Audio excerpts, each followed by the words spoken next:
저는 오늘 말씀을 중심으로 믿음과 섬김이라는 제목으로 말씀을 전하려고 합니다. 먼저 예수님을 믿는 이유가 무엇인가? 믿음에 대해서, 믿음의 이유에 대해서 생각해 보려고 합니다. 네, 예수님을 믿는 가장 큰 이유는 바로 구원받기 위함입니다. 이것이 가장 큰 이유일 것입니다. 또 어떤 분은 보다 우리의 마음에 가깝게 실제적인 질문으로 예수님을 믿는 가장 큰 이유는 그분의 은혜에 자신과 같이 부족한 자를 사랑하신 그분의 사랑에 감격하여 믿는 분도 있습니다. 또한 어떤 분은 인생의 힘든 고비 가운데 자신을 도와줄 자, 그분이 누구시며 그분에 대해서 찾는 가운데 그분이 바로 기독교에서 말하는 예수님이다 라고 생각하여서 예수님을 찾는 자도 있습니다. 또 어떤 분은 단지 이러한 사실에 감사하여서 감사의 표현으로 예배만 참석하는 이들도 있습니다. 서두 시작에 언급한 것처럼 예수님을 믿는 가장 큰 이유는 바로 구원을 받기 위함인 줄 믿습니다. 그러나 이 구원은 단지 우리가 천국에 가는 것뿐만 아니라 이 땅에서 매일매일 주님의 도움으로 살아가는 매일의 구원, 천국으로 다가가기 위한 구원의 삶도 그 가장 큰 이유일 것입니다. 무엇보다 이 구원은 단순하게 한 번에 얻어지고 그 감격이 끝나는 것이 아니라 구원받은 자의 삶을 살아가는 것이 바로 예수님을 믿는 성숙한 자의 삶일 것입니다. 그 가장 큰 성숙한 삶은 바로 섬김입니다. 그러므로 믿음과 섬김은 따로 떨어질 수 없는, 어떻게 보면 구원받은 자의 삶의 가장 크게 드러나는 모습일 것입니다. 오늘 우리가 읽은 본문 말씀은 예수님을 이용해 한 자리를 차지하고 싶은 제자들의 모습을 24절 말씀을 통해서 그리고 있습니다. 이 사건은 유월절 만찬 사건의 배경이 됩니다. 우리 모두가 알고 있는 바로 최후의 만찬의 자리입니다. 수많은 사람들이 예수님을 그야말로 인산인해가 될 정도로 오늘날의 유명인 스타이신 예수님께 수많은 사람들이 따라왔습니다. 정말 다양한 사람들 중에 어떤 사람은 예수 그리스도의 치유의 능력으로, 이 능력으로 인하여 병을 치료받기 위해 따라온 사람도 있었습니다. 또 어떤 사람은 세상에서 자신과 같이 무시당하는 사람들, 그 사람들, 이 시대로 이야기한다면 어린아이와 여자들, 사회 소외자들이 자신들을 아끼며 존중하며 사랑하는 예수님의 사랑으로 인하여 찾아온 자도 있습니다. 심지어 율법을 잘 알고 있는 지도자들은 예수님의 말씀이 율법에 어긋난 것을 찾으려고 그야말로 모함하여 책을 잡으려고 따라다니는 무리들도 있었습니다. 또한 어떤 자들은 로마 제국의 지배로부터 해방하기 위하여 예수님께 모여든 수많은 사람들, 이 사람들이 함께 모여 예수님이 그 해방의 지도자가 되어 폭력으로 이 로마의 정복에서 벗어나려는 자들도 따라왔습니다. 성경학자들은 제자 중에도 그러한 자들이 있다고 말하고 있습니다. 본문 말씀은 이러한 욕망들이 제자들에게도 미치게 되었음을 말하고 있습니다. 제자들은 누가 가장 큰 자인지 라고 말하는 가운데 나중에는 이것이 다툼과 싸움으로 커졌습니다. 제자들의 모습을 보았을 때 처음 그들은 예수님의 제자로 불릴 수 있는 자격이 되는 사람은 아무도 없었습니다. 마치 우리가 예수님을 믿는 하나님의 자녀로 이렇게 부름받은 것처럼 아무 유익이 없고 아무 능력이 없던 제자들을 누가 찾아가셨죠? 네, 바로 예수 그리스도께서 찾아오셨습니다. 늘 말씀 가운데 드리는 것처럼 부족한 우리에게 예수 그리스도께서 찾아오셔서 우리를 주님의 자녀로 불러주심을 다시 한번 이 예배 자리를 통해서 고백하고 감사하는 자리가 되기를 축복합니다. 제자들은 자기와 같이 부족한 자를 그 놀라우신 주님, 소문으로만 듣던 능력의 주님께서 불러주심에 그 자리에 털썩 주저앉아 엉엉 울며 감사했던 모습이 있었습니다. 그러나 오늘 본문 말씀은, 우리가 읽은 오늘 말씀은 참으로 제자들의 모습이 처음과 완전히 달라진, 그야말로 변질된 모습을 보여주고 있습니다.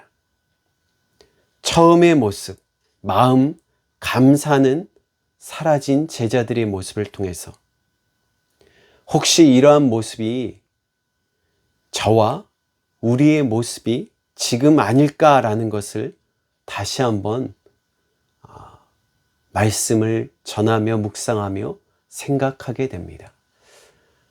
이번 한 주 이 말씀에 대해서 다시 한번 돌아보며 나는 왜 예수님을 믿으려고 하지? 내가 처음 예수님을 믿으려 할 때 어떤 마음이 있었지? 다시 고민하며 묵상하는 한 주가 되었으면 좋겠습니다. 두 번째는요, 본문 말씀의 배경은 유월절 식사 자리, 그야말로 최후의 만찬의 자리입니다.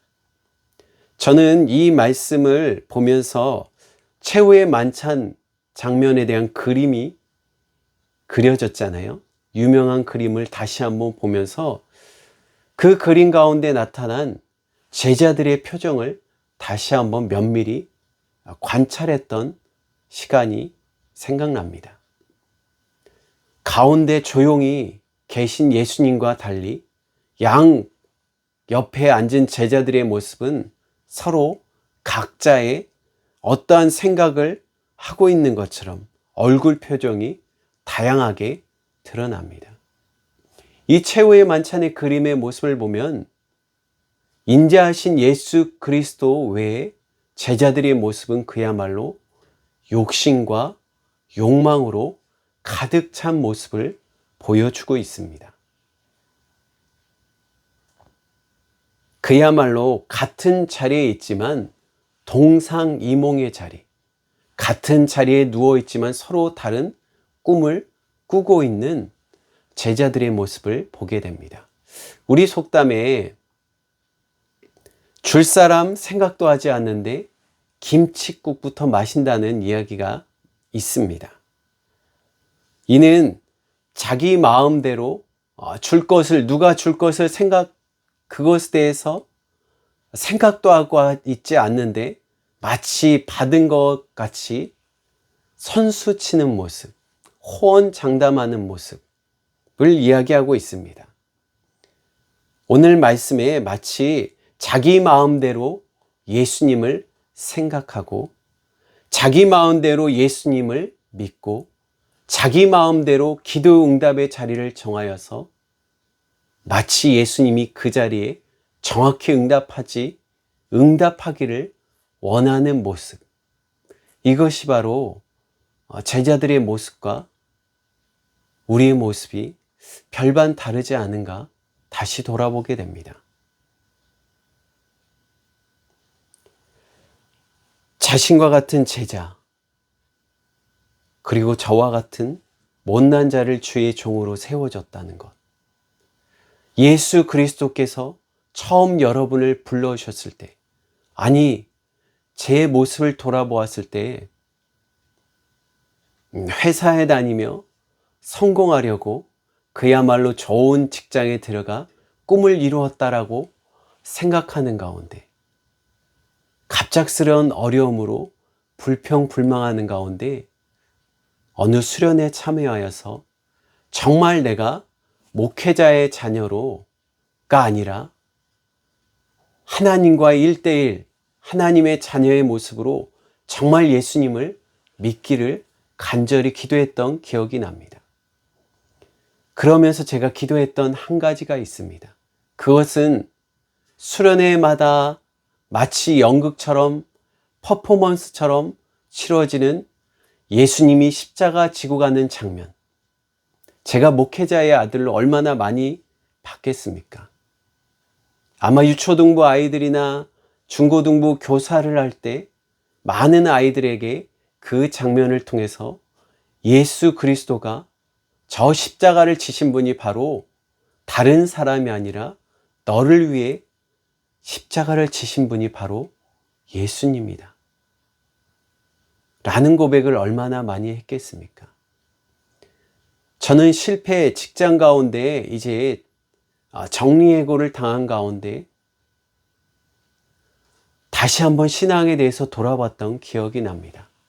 정말 예수님이 나의 구주시라면 목회자의 어떤 누구의 부모님 때문에 예수님을 믿는 것이 아니라 저 십자가를 지시는 예수님 앞에 내가 무릎 꿇고 억지의 눈물이 아니라 진심으로 내가 죄인임을 회개하며 기도하는 자리가 되게 해달라고 기도했던 기억이 납니다. 저는 늘 봤던 그 십자가 장면에 정말 주님 앞에 눈물을 펑펑 흘리며 회개하며 주님의 길을 가겠다고 소원했던 기억이 납니다. 무릎으로 감사했던 기억. 아마 저뿐만 아니라 지금 이 시간 예배하는 모든 분들이 아마 기억날 것입니다. 혹시나 그런 경험이 없다면 이 자리를 통해서 다시 한번 주님을 진심으로 영접하며 누군가의 주님이 아니라 누군가의 믿음에 의하여 끌려가는 것이 아니라 정말 예수 그리스도가 나의 주인 되시며 구원자 되심을 내 자신이 고백하며 감사하는 자리가 되기를 축복합니다. 좋은 성도가 되려는 그때의 마음을 다시 생각하게 됩니다. 본문 말씀은 또한 이 최후의 만찬이라는 의미는 바로 십자가의 죽음을 앞두신 예수님의 모습을 그리고 있습니다. 예수님을 이용해 자신의 욕망을 채우려는 수많은 무리들, 그야말로 덧없는 인기인 것을 보게 됩니다. 마치 바람에 날려가는 순간 사라지는 안개와 연기 같은 모습. 그리고 자신을 따르려는 제자들조차 예수님을 욕망의 도구로 삼으려는 모습. 놀랍게도 우리 주님은 아예 제자들에게 직접적으로 당신께서 수많은 자들이 따르지만 당신은 하나님의 뜻대로 고난의 자리로 나가야 할 것을 15절 말씀에 말씀하고 있습니다. 내가 고난을 받기 전 유월절 먹기를 원하고 원하였노라. 제자들에게 그야말로 이 인기가 진짜 인기가 아니라 사람들을 통하여서 이 인기를 얻는 것이 목적이 아니라 고난을 받기 위한 하나님의 뜻에 내가 나가기 위해서 이 자리에 있다라는 것을 분명히 말씀하고 있습니다. 그러나 놀랍게도 제자들은 수많은 무리들은 둘째치고요. 주님을 곁에서 놀라운 역사와 말씀과 기적을 본 제자들 역시 그것에 대해서 아무 생각을 하고 있지 않았습니다. 예수님의 마음이 그야말로 저는 무너지지 않았을까 생각이 듭니다. 얼마나 실망하고 그 마음이 속상하셨을까요? 도저히 납득되지 않는 것 중에 하나는 예수님께서는 제자들 중에 한 사람이 자신을 배신할 것이다. 바로 가룟 유다를 의미하죠. 이런 주님의 말씀에 제자들은 그야말로 인기가 상승하는 가운데 너무너무 많은 사람이 따르는 이 가운데 신난 가운데 그야말로 찬물을 끼얹는 것 같은 충격을 받았을 것입니다. 이제 제자들은 예수님의 이 말씀에 주님 저는 아니지요. 혹시 누군가 서로 의심하며 제자들 가운데 나는 아니야 라고 이야기하고 있었을 것입니다. 그리고 서로 의심하고 있었을 것입니다. 놀랍게도 이 의심은 나중에는 내가 정말로 예수님을 사랑한 나는 배신하는 자가 아니라 예수님을 가장 사랑하는 자야. 내가 가장 높은 자야 라는 자리 다툼까지 이어진 것으로 보여집니다. 그야말로 주님의 십자가 앞에 누군가 예수님을 배신한다는 자리 앞에 제자들은 욕망의 눈이 멀어 있는 모습을 보여주고 있습니다.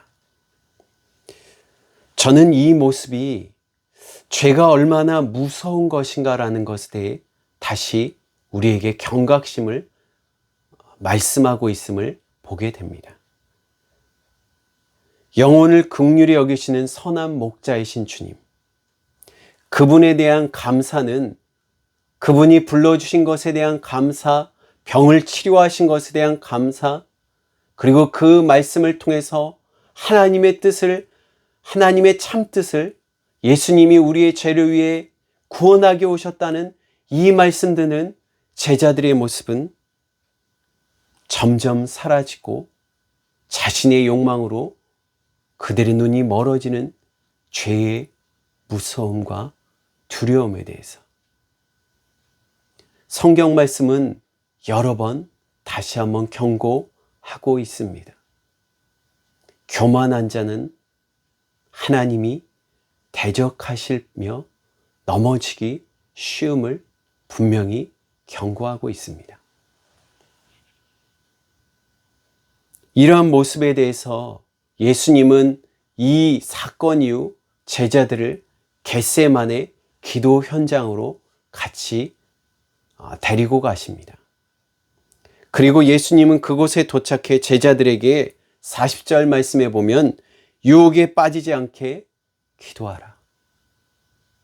얘들아, 이제 누군가 나를 배신할 것이고 나는 하나님의 뜻대로 고난의 자리를 갈 것인데 유혹에 빠지지 않게 기도하라라고 분명히 경고하고 있습니다. 죄의 유혹에 넘어질 것을 분명히 경고하였습니다. 예수님께서 기도하시며 정말 땀이 핏방울이 되도록 기도하고 돌아왔을 때 제자들은 잠자고 있었습니다. 이러한 제자들의 모습을 그야말로 민망히 여기시며 어찌하여 자느냐 46절 시험에 들지 않게 깨어 기도하라 라고 말씀하셨습니다. 이 코로나 시대에 지금이 깨어 기도할 때임을 믿습니다. 저는 다시 한번 이 예수님의 음성이 우리의 귀에 쟁쟁하게 들리는 한 주가 되기를 축복합니다. 시험에 들지 않게 깨어 기도하라. 마지막 세 번째는 누가 큰 자냐 다투는 제자들에게 예수님은 임금과 집권자의 모습을 비교해 말씀하셨습니다. 본문 25절입니다. 예수께서 이르시되 이방인의 임금들은 그들을 주관하며 그 집권자들은 은인이라 칭함을 받으나 라고 기록하고 있습니다. 여기 이방인의 임금들은 당시 로마 권력자들을 의미합니다. 그들은 권력과 힘으로 지배국의 백성들, 특히 유다 백성들을 폭력으로 다스리던 자들이었습니다. 또한 집권자들은 은인이라 칭함을 받으나 라는 이 말씀은 그들은 자신의 폭력으로 그 나라를 다스렸을 뿐만 아니라 자신의 우상을, 자신의 형상을 우상으로 만들어 자신을 나중에는 신으로 섬기게, 그야말로 자신들을 구원해 준 은인을 넘어 신으로 섬기게 하는 죄를 범하였습니다. 자신을 큰 자라고 이야기할 뿐만 아니라 자신의 폭력과 누군가에 대한 나쁜 행동들을 나중에 그것은 내가 신이기 때문에 내가 도와준 것이다 라는 것을, 마치 폭력을 내가 도와준 것이라는 말도 안 되는 이야기로 바꾸는 자들이라는 것입니다. 심지어 이들은 자신을, 형상을 신으로 만들어 섬기게 하는 일까지 하였습니다. 그러나 예수님께서는 너희는, 26절에 보면 너희는, 너희 제자들은 그렇지 않으니 라고 말씀하고 있습니다. 여기서 너희는 이 세상의 인간관계처럼 누군가를 지배하고 그 위에 군림하는 모습이나 이 세상의 모습이, 그러나 그리스도인 제자들은 그래서는 안 된다는 것을 의미합니다. 그러면서 예수님께서는 큰 자는 젊은 자와 같고 라고 말씀합니다. 젊은 자는 아주 어린 자를 의미하며 이는 아주 어리고 보잘것없는 사람을 말합니다. 마치 두목은 섬기는 자와 같은지라 앉아서 먹는 자가 섬기는 자라고, 먹는 자와 섬기는 자를 또한 27절에 대조함을 통해서 결국 섬기는 자는, 섬기는 자가 진정으로 큰 자임을 말씀하고 있습니다. 이것이 그리스도인 하나님의 백성의 모습임을 분명히 말씀하고 있습니다. 참으로 세상의 모습과 다른 모습입니다. 세상 사람들은 섬김을 받고 싶지, 섬기고 싶지 않습니다. 큰 자와 두목이 되어서 앉아서 섬김을 받고 싶지, 서서 섬기고 싶지 않습니다. 주석가들은 앉아서 먹는 자와 큰 자, 식사하는 이 모습을 통해서 예수님께서 지금 서서 제자들을 식사 가운데 섬기고 있는 모습을 보여주면서 큰 자는 앉아서 먹는 것이 아니라 서서 섬기는 자임을 분명히 행동으로 보여주고 계십니다. 교회는 가장 약한 자가 섬김을 받으며 존중받는 곳인 줄 믿습니다. 교회는 세상이 무시당하는 자가, 세상이 어리석은 자, 세상이 장애인이다라고 이야기하는 자를 가장 존귀한 자로 사랑하며 섬기는 곳입니다. 왜요? 예수 그리스도께 모든 자가 존귀한 자, 주님이 사랑하는 자이기 때문임을 믿습니다. 주님 안에 섬기는 자는 바로 예수님을 닮은 자라는 사실입니다. 예수님께서는 27절에 그러나 나는 섬기는 자로 너희 중에 있다라고 분명히 말씀하셨습니다. 예수님을 따르는 자는 바로 예수님을 닮은 자, 예수님처럼 따르며 섬기는 자임을 믿습니다. 우리 주님은 가장 낮은 자, 무시당하는 자를 먼저 찾아가 주셨고 그를 제자로 불러주셨습니다. 어떻게 주님께서 당신을 섬기셨냐고요? 어떻게 주님께서 저와 여러분을 섬기셨냐고요? 바로 지금 이 자리에, 이 예배의 자리에, 그리고 예수님의 백성으로, 하나님의 자녀로 이 자리로 불러주신 것, 그것은 바로 주님의 섬김 때문인 줄 믿습니다. 예수님은 그렇게 하셨습니다. 그분은 하나님이시면서 하나님과 동등됨을 여기지 않고 오히려 자신을 종의 자리로 비우시며 낮은 자리로 이 세상에 오셨습니다. 그리고 그분은 자신을 속이며 자신을 이용해 큰 자리를 얻으려고 따르는 수많은 무리들을 끝까지 사랑하셨습니다. 심지어 자신을 배신하는 것, 배신함을 알고도 주님은 끝까지 제자들을 사랑하셨습니다. 이 예수님은 어떻게 끝까지 사랑하셨죠? 십자가에 당신의 죄 때문이 아니라 우리의 죄 때문에 저와 여러분의 죄를 대신하여 십자가에 죽기까지 사랑하셨습니다. 제자들이 다 버리고 떠나는 가운데도 주님은 홀로 십자가를 지시는 그 자리까지 우리를 섬겨주셨습니다.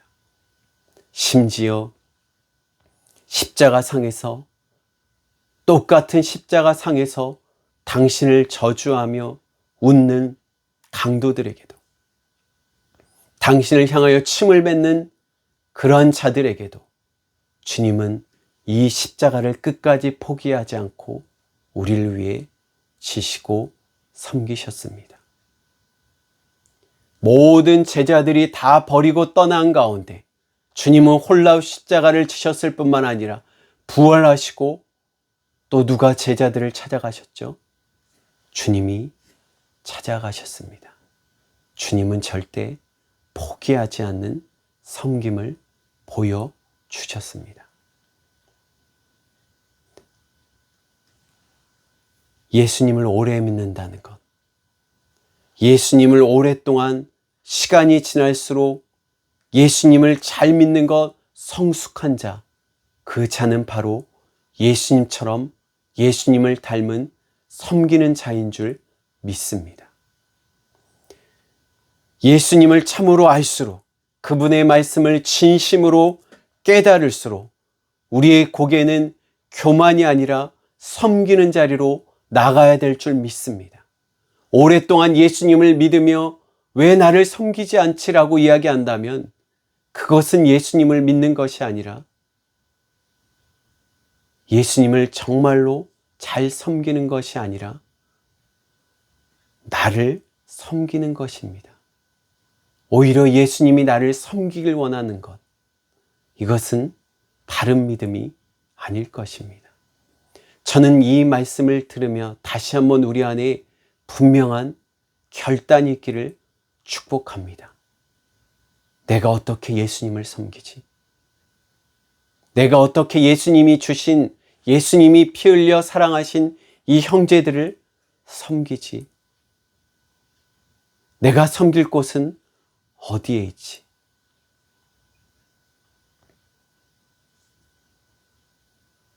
저와 여러분을 사랑하신 주님께서 우리를 이렇게 끝까지 섬겨 주신 줄 믿습니다. 저는 말씀을 마무리하며 이런 비유 이야기가 생각이 납니다. 그것은 서로 섬기는 자리에 천국을 맛보게 된다는 이야기입니다. 사회에서 무시당하고 약하다고 놀림받는 사람들, 사회에서 장애로 인하여 부끄러워하며 사람들의 눈치에 피해 다니는 자들이 교회에서 예수님을 믿는다는 이유만으로, 예수님이 사랑하는 소중한 영혼이라는 이유만으로 낮은 자리에서 섬기는 자, 예수님을 믿는 교회에 왔다는 이유만으로 그를 섬기는 모습, 그를 존중하는 모습을 본다면 그곳은 천국일 것입니다. 예수님을 믿는다는 이유만으로, 예수님을 믿으려고 나왔다는 이유만으로, 전도에서 왔다는 이유만으로 그를 옆에서 섬기는 모습, 그것이 천국이 아닐까요? 저는 특별히 이 무지개교회가 장애인을 섬기는 가운데 하나님의 최고의 걸작품으로 여기는 가운데 이런 기억이 납니다. 한 지체가 다리를 못 쓰는 친구가 나와 그 누구도 안아주지 않는 가운데 교회에 왔을 때 그 교회에 오기를 얼마나 사모하며 나온 그 아이의 모습을, 그 청년의 모습을 기억합니다. 교회에 나와 누군가의 품에 안기고 싶은 그 청년의 모습, 손을 잡고 싶은 모습, 방바닥을 걸을 수 없어 기어다니는 가운데 청년들이 찾아와 손을 잡아주고 선생님들이 찾아와 안아주는 모습, 그리고 제게도 찾아와 저도 안아줄 수 있는 상황. 그 친구의 모습을 돌아보면요, 걸을 수 없는 상황이고요, 얼굴에는 마비로 인하여 입에 항상 침이 고여있는 상황 가운데 있습니다. 어찌 보면 세상에 있는 가운데 그 누구도 가까이 할 수 없는 상황 가운데 있지만 교회만 나오면 반가워하고 인사해주고 손을 잡아주고 포옹해주는 모습, 이것이 천국이지 않을까요? 그러나 반대로요, 서로 잘난 척하며 내가 크다, 나를 섬겨야 돼, 나는 그만큼 대접받을 이유가 있어, 내가 누군데, 내가 사회에서 뭔데? 라고 하는 사람들이 가득한 곳이 있다면 그곳은 아마 지옥일 것입니다. 언젠가 천국과 지옥의 모습에 대해서 식사 자리를 비유했던 기억이 납니다. 지옥은 똑같이 상이 차려지지만 기다란 젓가락과 숟가락을 준다 그래요. 지옥은 서로 자신이 먹으려고 하지만 팔이 굽어지지 않아서 젓가락도 길어서 먹을 수 없는 상황. 근데 천국은 어떻게 하죠? 서로 먹여주는 곳이 천국이다. 천국에 대한 정확한 모습은 아니지만 아마 이렇지 않을까 돌아보게 됩니다.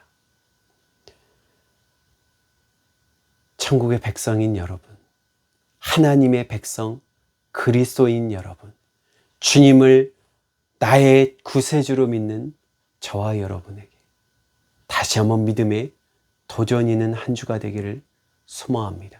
그 도전은 섬김의 자리를 찾아가시기를 축복합니다. 어떻게 예수님처럼 섬길까? 어떻게 예수님처럼 내가 낮아질까?